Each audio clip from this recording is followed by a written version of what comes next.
Man, Tulsi Gabbard really demolished Kamala Harris in the debate, and she's actually still in a whirl as we speak right now because she was actually asked about this conversation because Tulsi Gabbard called her out on her horrible record on criminal justice, and she gave literally the worst answer possible.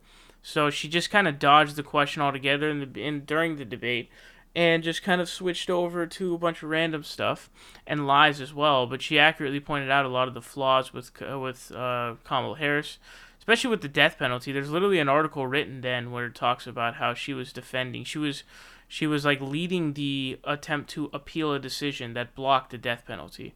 So she was just outright fraud, and we know that. But what was her responses in a post-debate interview? She said, "I can only take Tulsi Gabbard's opinion so seriously because she is an Assad, quote, apologist." And she was she was just throwing ad homs. That's what she was doing. She was throwing ad homs, basically.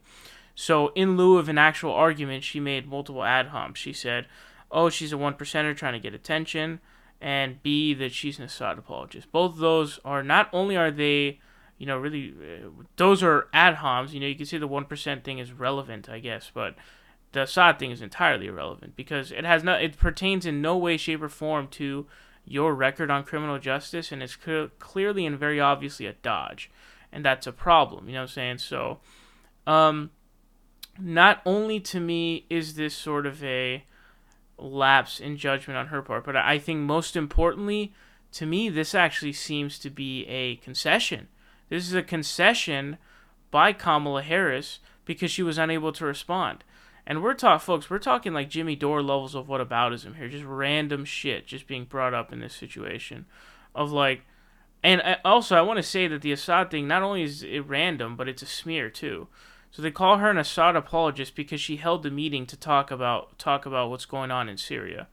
So now you can't talk to foreign leaders, even though I think the U.S. supports like 70% of the world's dictators or something like that. So it's really stupid and really dumb. But man, as I was watching the second debate, I missed one of the parts where Tulsi went after Kamala, but I do have to say that was probably the highlight of the debate, most likely. Although Jay Inslee had some moments as well, and there were some other moments that I thought were good.